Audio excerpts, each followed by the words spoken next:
membuat penampil yang terdiri dari 3 7 segmen. Nah, kemudian penampil tersebut harus dapat menampilkan dari bilangan 0 hingga bilangan 999. Dengan catatan, untuk 0 yang tidak diperlukan itu nanti tidak akan tampil, sehingga di sini ada 3 digit. Contohnya kalau ini nyala semua, misalnya 4, 3, 7, ini tampil semua mestinya. Tapi kalau yang tampil di sini hanya angka 7, berarti ini tidak tampil, ini juga tidak tampil, ini tampil angka 7. Jadi yang ini merupakan, ini harusnya mati harusnya. Nah, kita bisa menggunakan di sini untuk keperluan itu, kita bisa menggunakan karakter dari IC 74LS47. Ya, jadi di sini ada beberapa variasi IC. Ini kan bisa menggunakan 74LS47, bisa menggunakan 74LS46, bisa menggunakan 74LS48. Nah, 3 seri itu merupakan penampil ke 7 segmen semua. Nah, kalau yang kita bahas kemarin 74LS46, 74LS47. Nah, itu merupakan penampil 7 segmen yang itu merupakan common anoda. Kalau yang 74LS48 seperti yang di sini, nah ini yang mengerjakan UTS yang part kedua ini menggunakan 74LS48. Nah, bedanya apa ini? Nah, ini kalau yang 74LS47 itu memang nanti common anoda. Common anoda itu maksudnya adalah anodanya jadi satu. Kalau ini common katoda, berarti katodanya jadi satu. Bedanya apa? Ini bisa kita lihat di sini. Ini common katoda, ini kan ground. Nah, ini ground. Ground, kemudian groundnya itu cuma satu di sini. Setiap 7 segmen ini groundnya cuma satu. Nah, kemudian setiap pin masukan itu merupakan nanti akan dimasuki arus. Jadi arusnya itu keluar dari 74LS48 masuk ke 7 segmen ini baru ke ground. Nah, ini yang namanya common katoda. Groundnya jadi satu. Ada 7 LED di sini. Ya, mestinya kan 8 dengan dot ya, dengan titik, tapi titik untuk sementara belum kita bahas untuk itu.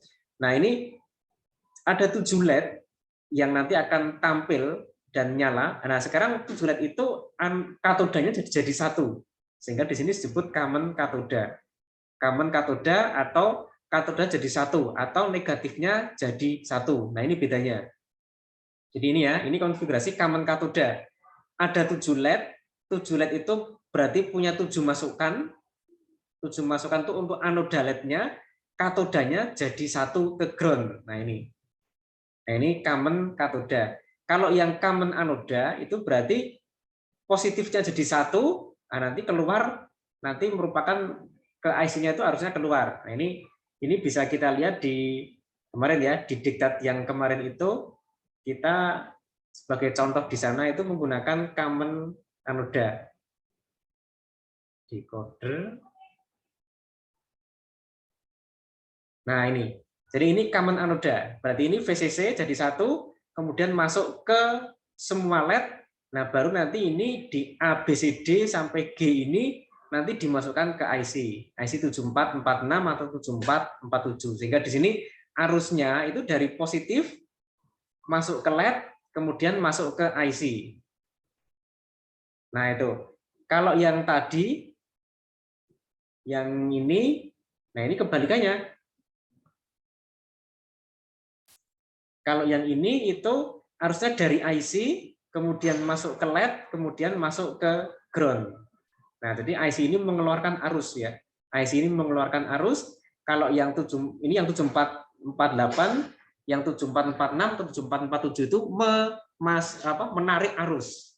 Jadi 7447 menarik arus, yang 7448 mengeluarkan arus. Nah, kemarin juga yang praktikum di lab itu ya, itu kemarin juga memasang IC 7447 kemudian dimasukkan ke LED. Jadi kemarin praktikumnya kita baru mencoba untuk membuat rangkaian seperti ini ya. Rangkaian ini ya ternyata butuh waktu cukup lama ya hanya merangkai seperti ini ya. Ya itu jadi Jadi kalau kita merangkai rangkaian, kita harus tahu dulu pin-pin kaki IC ini, pin-pin kaki IC ini pin nomor berapa gitu. Nah itu kadang-kadang itu menjadikan nanti lama pada waktu kita untuk merangkainya.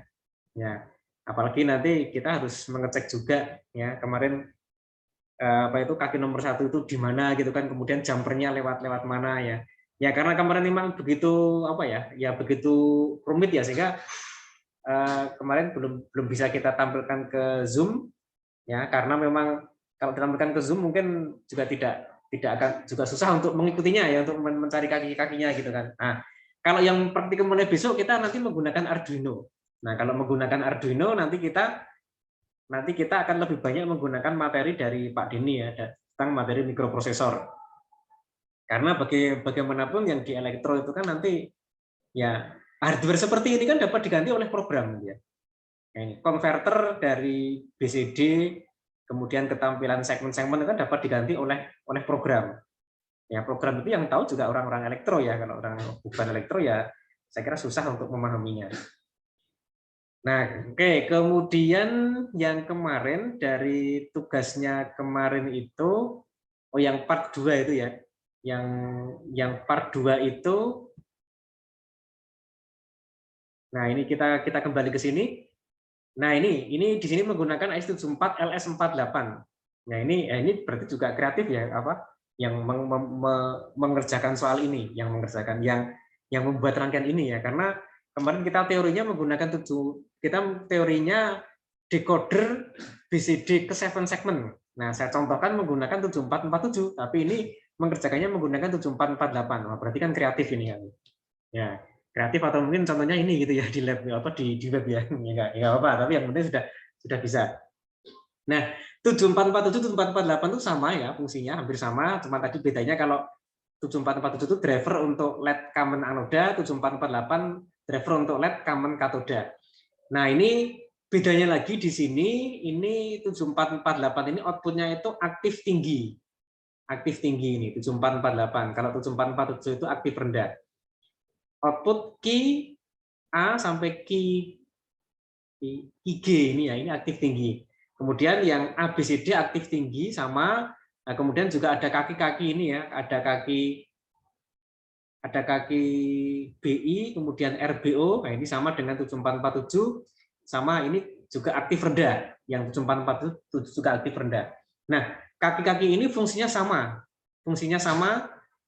Kalau kemarin kita sudah bahas sedikit, kita bahas sekilas, ada beberapa kaki ini. Yang pertama ini LT, ini untuk lamp test, berarti ini untuk mengetes lampu ya, untuk mengetes lampu di sini, lampu LED-nya. Berarti kalau ini kita aktifkan nanti lampu LED menyala. Kemudian RBI ini untuk reverse blank input, untuk membuat nanti kalau ini diaktifkan nanti outputnya mati. Nah ini yang BI, nah ini BI ini nanti dapat kita manfaatkan nanti untuk menjadikan kalau LED itu diberi data 0, itu LED-nya itu mati ataukah hidup. Nah ini yang BI atau RBO ini. Nah kalau kita lihat di datasheet-nya ini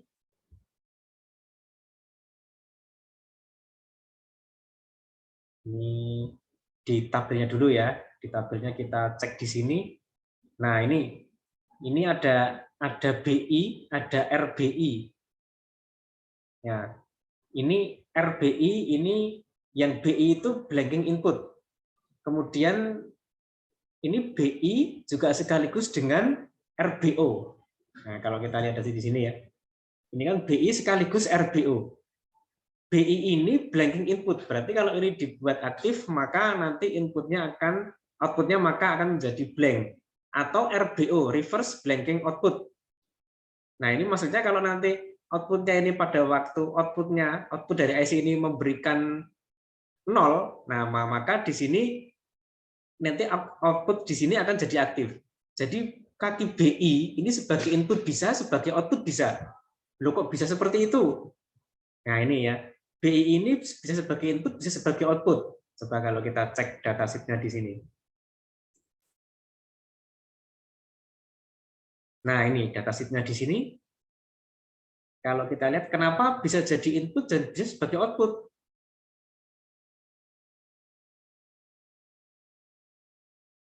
Nah, ini BI atau RBO. Nah, kalau kita melihat rangkaiannya seperti ini, ya, ini kan BI atau RBO, blanking input atau ripple blanking output ya.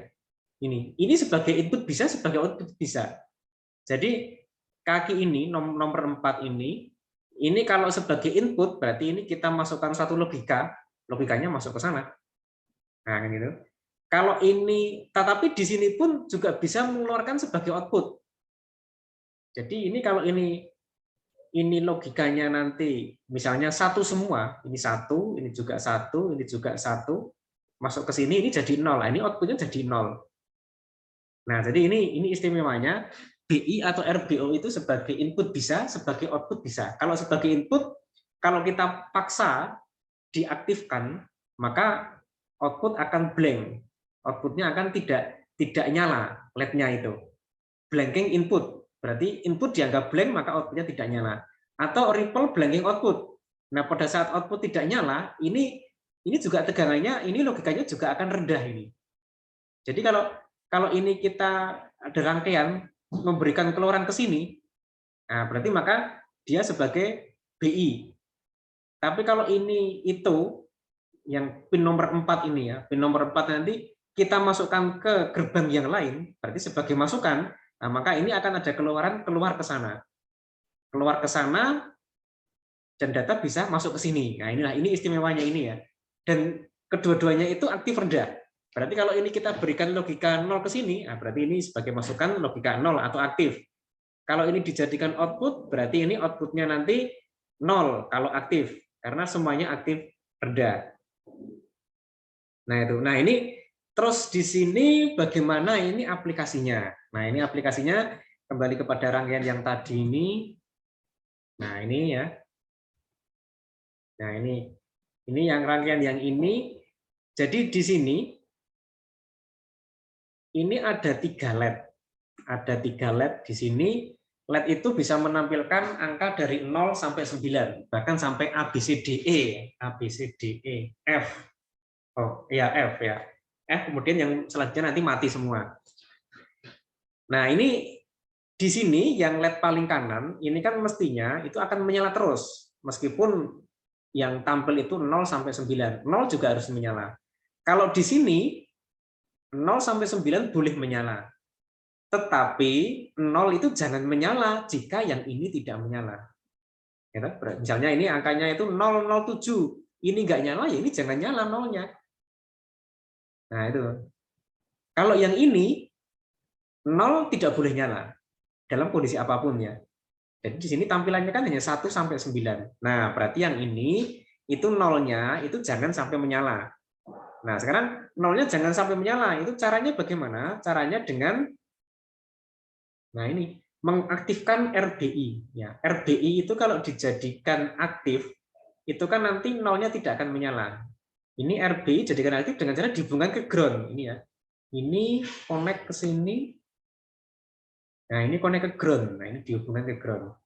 Nah, ini dihubungkan ke ground sehingga di sini itu RBI-nya aktif. Nah, karena di sini RBI aktif, maka untuk LED yang paling kiri ini 0 tidak akan menyala. Nah, pada saat di sini 0 atau alias tidak menyala, di sini kalau ada 0 jangan sampai menyala juga. Nah, di sini kalau ada 0 jangan sampai menyala. Contohnya ya, misalnya kalau ini angka 1, ini 0 boleh menyala. Contohnya 100 gitu ya. Angka 2, 200 gitu kan, 200, 0-nya boleh menyala. Tapi kalau ini tidak menyala, misalnya angka 70, ini 70. 7 boleh menyala, tapi kalau ini tidak menyala tapi ini 0 tidak boleh. Sehingga misalnya ini blank, ini 0, 7 tidak boleh. Nah, makanya kalau di sini itu 0-nya ini saat diberi data 0 dan tidak menyala, di sini 0-nya jangan menyala.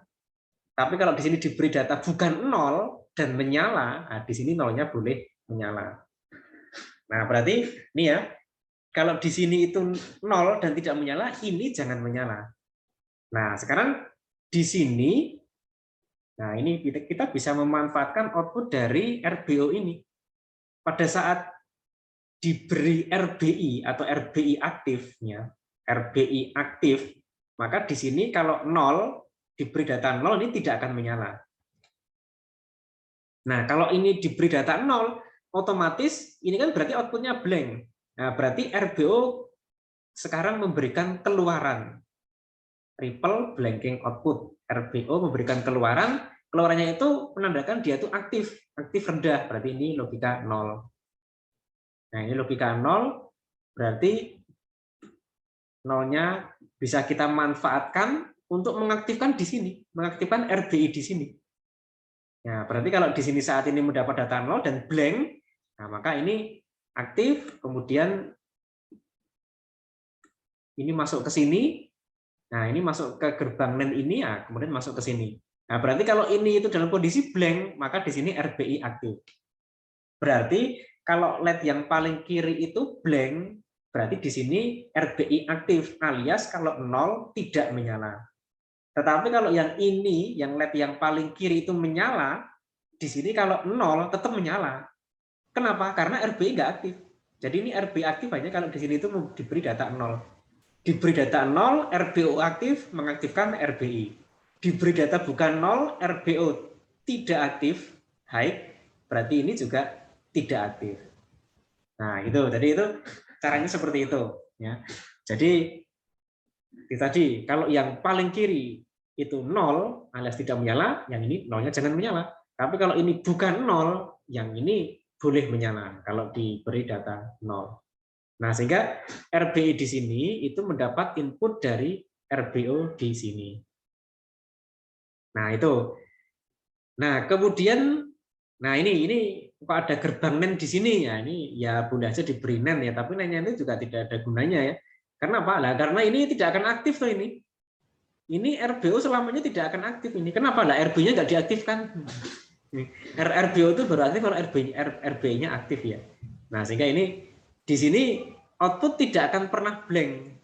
Output tidak akan pernah blank. Kecuali kalau memang dibuat blank ya. Kalau dibuat blank dengan cara dibuat manual blank itu ya bisa aja blank. Tapi kalau ini outputnya tidak akan pernah blank. Diberi data berapapun di sini 0 sampai 9 ya ini tetap menyala. Nah, ini jadi tidak akan pernah blank di sini, sehingga ini sebenarnya juga tidak ada gunanya ini ya. Ya ini langsung ke sini aja nggak apa-apa ini ya. Nah, itu. Nah, itu apa? Cara merancang ya. Cara merancang rangkaian ini itu seperti itu. Ada yang tanya mungkin silakan langsung aja kalau ada yang tanya ya. Nah, kemudian ini contoh di sini menggunakan IC 74LS192. Oke, nggak apa-apa. Jadi ini memang perceivable BCD counter ya. Jadi dia bisa mengcounter BCD. Bahkan counternya itu bisa up, bisa down ya. Ya, counternya bisa up, bisa down. Nah, counternya itu nanti bisa mendapat ini ada dari pulsa di sini. Jadi ini kan bisa juga sebagai counter, bisa juga sebagai decoder dari BCD ke 7 segment. Kalau sebagai counter nanti kita bisa memasukkan data di sini ya. Misalnya kita masukkan pulsa di sini nanti akan naik terus gitu kan. Atau nanti kalau mau down kita masukkan yang dari pin nomor 4 ini ya. Nanti berarti akan turun terus angkanya dari 9, 8, 7 dan seterusnya. Nah, pulsa itu nanti digunakan untuk apa? Nah, nanti ini ya. Contohnya ini. Ini pulsanya kan naik terus. Nah, ini kan berarti kita memasukkan ke up di sini. Besar ya. Nah, ini kita masukkan ke up di sini. Berarti nanti inputnya itu nanti akan naik terus. Dari 0, 1, 2 dan seterusnya gitu ya. Nah, kalau di sini ya mungkin akan tampil nanti ya 0, 1, 2, 3 terus gitu. Kalau nanti mau down ya di sini. Nah, kemudian di sini selain ada inputnya, ini juga ada outputnya. Outputnya ini ada TCU dan TCD. Terminal count up output, terminal count down output ya. Artinya apa? Artinya ini kalau nanti ini dia sudah mencapai bilangan 10, ya kenapa kok 10? Ya karena dia merupakan BCD. BCD itu kan dari 0 sampai 9. Kalau mencapai 10 ya reset kembali ke 0. Nah, saat dia reset maka dia akan memberikan pulsa ke sini. Nah, jadi ini di sini menghitung 0 sampai 9, kemudian saat pulsa ke 10 dia kembali 0, nah ini memberikan pulsa 1 ke sini. Nah, ini berarti ini menghitung mulai dari 1 lagi ya. 1, terus kemudian nanti kalau sampai 9, kemudian kembali ke 0, reset, nah ini memberikan pulsa keluaran ke sini. Nah, sehingga di sini membentuk suatu counter, yang counter itu terdiri dari 3 IC di BCD counter. Dan nanti di sini kita bisa melakukan penghitungan dari 0 sampai 999. Nah, ini kalau dibuat rangkaian di PCB kira-kira sebesar apa dan berapa jam butuh waktunya? Ya nanti mungkin bisa ditanyakan pada kemarin yang praktek kemarin ya. Jadi kita kemarin hanya merangkai satu IC decoder BCD ke 7 segmen 744, 46 atau 47 kemarin ya. Nah itu kemudian tambah resistor, tambah LED itu butuh waktu 1,5 jam lebih ya. Ini baru satu ya. Itu rangkainya sudah rumit ya karena jumpernya itu banyak sekali. Kita menggunakan breadboard. Nah kalau kita menggunakan 3 penampil seperti ini kira-kira butuh berapa jam untuk merangkainya ya? Ya mungkin bisa sampai 2 jam lebih mungkin ya. Nah itu. Ya, tapi nanti kalau bagi yang mau mengamati cara kerja IC decoder nanti juga dilihat juga ada trainernya itu ya meskipun dibuat sederhana ya.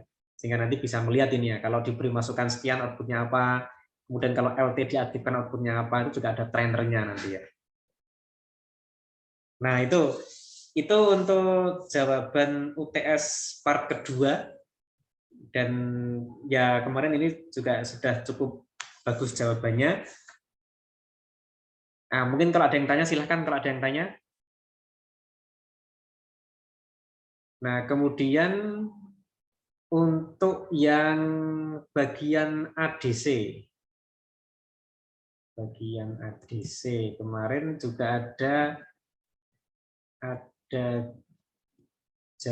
soal bagian ADC itu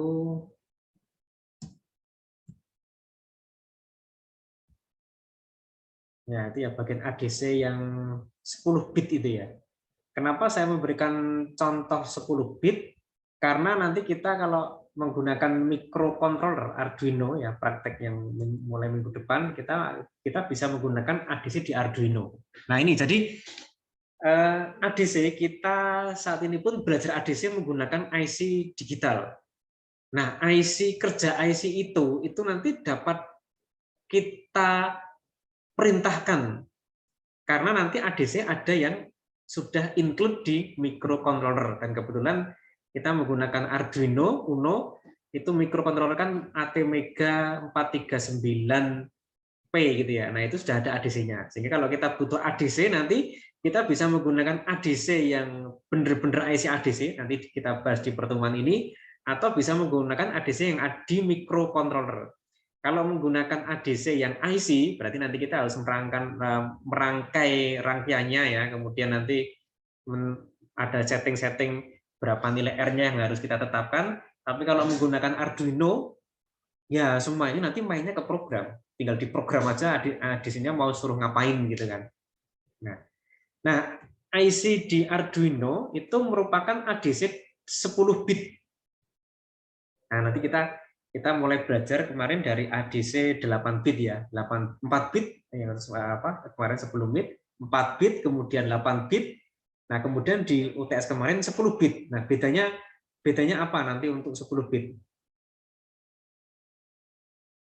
Nah, ini contoh pengerjaan yang untuk ADC kemarin. Nah, ini ya. Nah, ini contohnya adalah yang 18 berarti menjadi 810 milivolt dikonversi menjadi bilangan menjadi data digital menggunakan ADC 10 bit. Ya, ADC 10 bit ini kan ADC 10 bit itu berarti data yang terendah adalah 0, data yang tertinggi adalah 1023. Ini menggunakan rumus kemarin menjadi data 165,7 desimal. Output ADC selalu bilangan bulat, ya, berarti ini menjadi 166 atau 165 ya. Nanti kita bahas di pertemuan ini nanti apakah nanti dinaikkan atau diturunkan kebulatannya. Nah, kemudian V-out-nya menjadi ini. Ini ya, ini data digitalnya ini, data digital ini kalau ini dianggap berarti dibulatkan ke atas, kalau dikonversikan kembali ke tegangan keluaran menjadi 0,81. Nah, jadi data keluaran ADC itu selalu bilangan bulat. Nah, untuk itu nanti bilangan bulat tersebut nanti kalau mau dikonversi lagi ke nilai analog, ya tetap menggunakan bilangan bulat itu ya. Jangan menggunakan pecahannya. Jadi kemarin ada yang mengerjakan soal ini masih menggunakan pecahan. Ya mungkin karena belum begitu paham ya, sehingga ini tetap pecahan yang digunakan. Jadi nanti keluaran ADC selalu bilangan bulat. Selalu bilangan bulat, sehingga nanti yang dikonversi juga bilangan bulat yang dikonversi ke analog lagi. Nah, kalau menggunakan ADC 8 bit, data tertingginya hanya 255. 8 bit berarti terendah 0, tertinggi 255 atau FF. Menjadi 41,31 desimal. Nah, ini di sini contohnya dibulatkan ke bawah, sehingga nanti kalau data 41 dikonversi ke analog lagi itu menjadi 080. Nah, itu. Nah, sehingga ada perbedaannya ya. Jadi kalau menggunakan ADC 10 bit itu lebih tepat. Menggunakan ADC 8 bit ya ketepatannya akan lebih rendah dibanding kalau menggunakan yang 10 bit. Nah, itu. Nah, ini jawabannya. Pertanyaannya itu which one gives more precise results? Give a brief reason. Jadi berikan alasannya. Nah, ini banyak yang tidak memberikan alasannya ya. Nah, ini. Contohnya ini ya.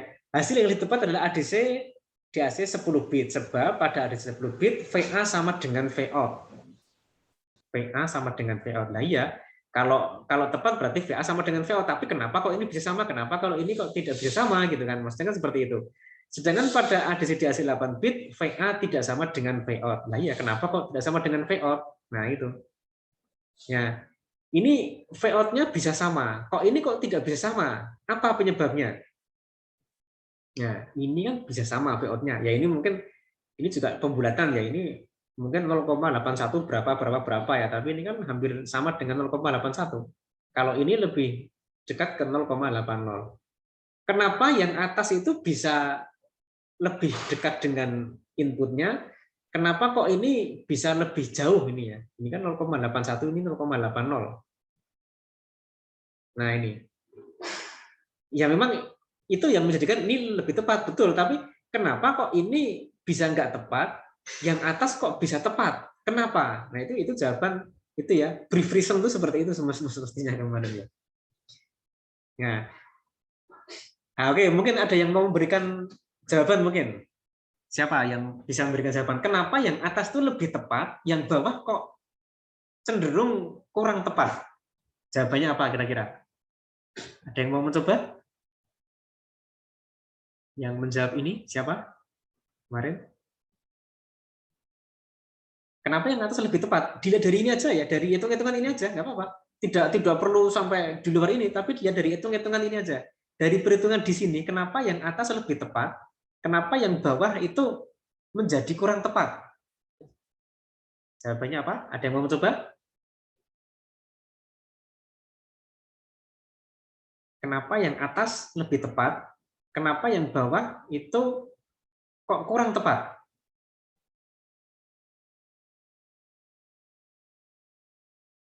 Ada yang mau mencoba?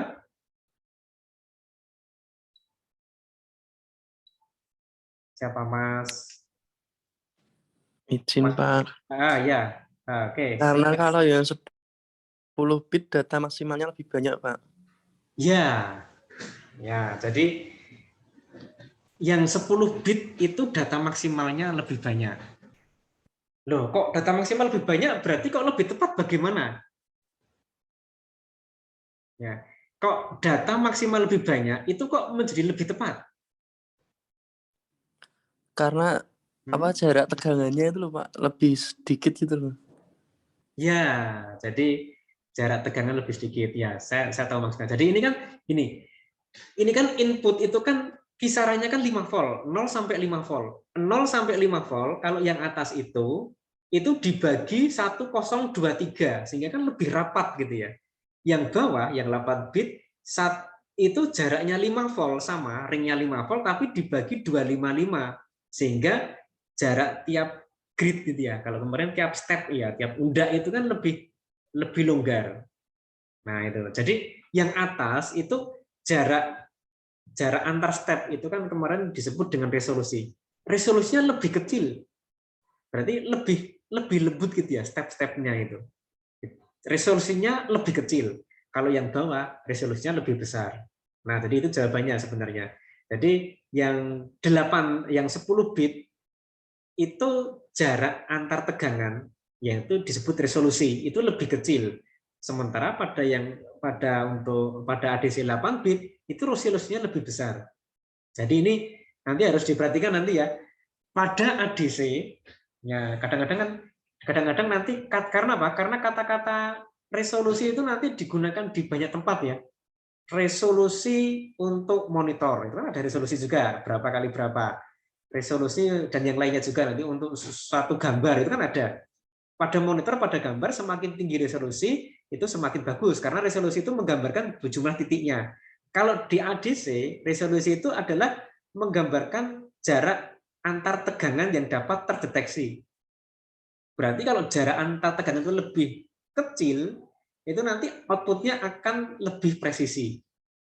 Nah, berarti pada ADC, resolusi yang kecil itu yang lebih bagus. Kalau pada layar monitor atau pada gambar, pada video, resolusi yang lebih besar itu yang lebih bagus. Nah, ini jangan sampai nanti apa ya agak terkacaukan ya. Resolusi mestinya semakin besar semakin bagus. Iya, kalau ADC tidak. ADC itu resolusi itu menggambarkan seberapa kemampuan ADC itu dapat mendeteksi perbedaan tegangan. Kalau ini resolusinya ya tinggal 5 dibagi 1023. Ya, itu sekitar berapa ya? 5 milivolt ya. Berarti ADC ini kalau ada perbedaan 5 milivolt itu sudah dapat mendeteksi adanya perbedaan tegangan sehingga outputnya itu sudah bisa berubah. Tegangan input berbeda, berubah berubah sekitar 5 volt, data output sudah berubah 1 bit. Kalau yang 8 bit, ya coba aja 5 dibagi 255 itu sekitar berapa kemarin? 19 milivolt. Input berubah 19 milivolt, output baru berubah 1 bit. Nah, ini bedanya ya. Yang atas itu input berubah 5 milivolt, output sudah berubah 1 bit, bit yang paling belakang ini. Kalau yang 8 bit berarti input itu berubah 19 milivolt, output itu baru berubah 1 bit. Yang 8 bit resolusi lebih besar, yang 10 bit resolusi lebih kecil. Nah, itu. Semakin besar resolusi, ya nanti tentunya akan semakin kurang presisi ADC-nya. Ya. Semakin panjang bitnya, semakin kecil resolusinya. Nah, kalau pada keperluan untuk pengolahan sinyal yang cenderung itu tidak banyak berubah, itu 10 bit itu sudah cukup presisi. Tapi kalau sinyal yang cenderung berubah terus, misalnya sinyal audio gitu ya, nah itu biasanya menggunakan 16 bit. Audio itu menggunakan 16 bit biasanya untuk audio yang musik gitu ya. Kalau audio vokal biasanya menggunakan 8 bit. Nah, itu. Oke, ada yang tanya mungkin tentang ADC ini? Nah, ini jawaban soal yang kemarin itu kira-kira seperti itu. Nah, berarti kita sudah sampai kepada permulaan